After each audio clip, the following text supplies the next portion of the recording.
there's a huge difference in the genetic counseling profession. It's not just the size.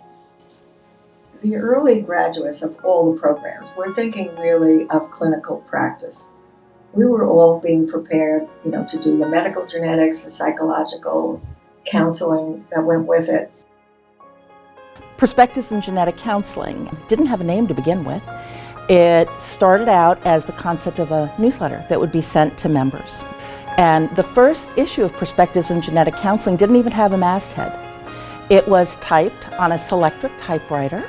I then took it to a printer in downtown Philadelphia where they did the typesetting, and then my husband and I at the time sat there and stamped it and addressed it. I had a Rolodex, a real old-fashioned Rolodex. The ability to communicate was the beginning of NSGC.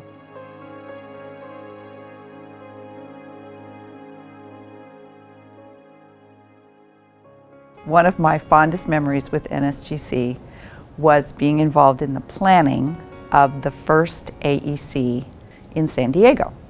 And back then it was a lot different than it is now, where we have thousands of people. We had 189 people. And it's a wonderful memory for me to think back on being involved in that first meeting and to look at where we've gone and what it looks like now.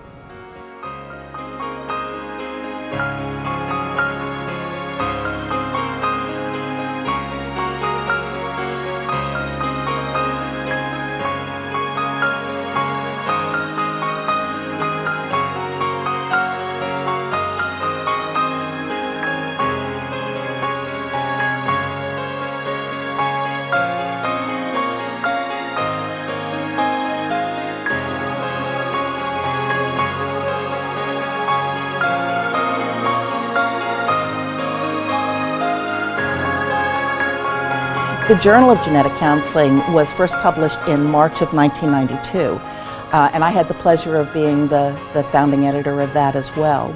We were trying to create a literature which basically within the medical community is your standard. The journal became that vehicle to establish ourselves as a truly academic, interested, research-oriented publishing group.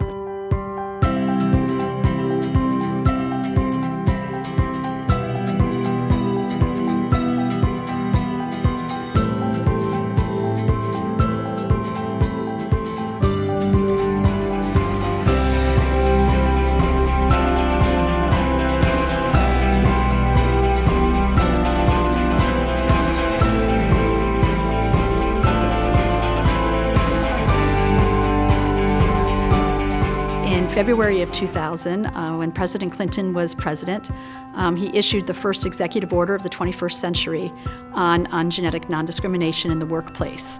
And so I got a call literally on a Monday and showed up in DC on a Tuesday morning to represent NSGC. And since NSGC had a position statement on genetic non-discrimination, we were actually able to endorse the executive order. And so this was actually the first executive order that NSGC ever endorsed as well. And so I realized that I should try to go up to some reporter so that they would know that NSGC had been there. And I ended up getting a quote the next day in the New York Times.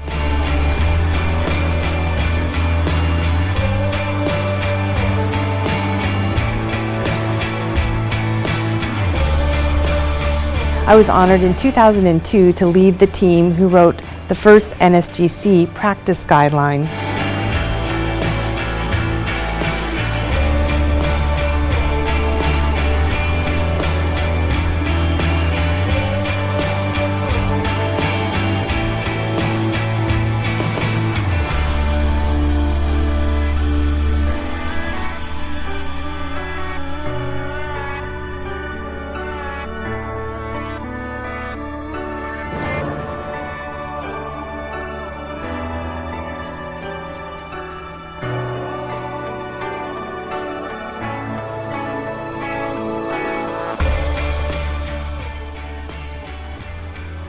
So the very first Genetic Counselor Awareness Day was November 9th of 2017, and it was the opportunity for us to take our very diverse profession and bring us back to what unites us, which is the fact that we are genetic counselors.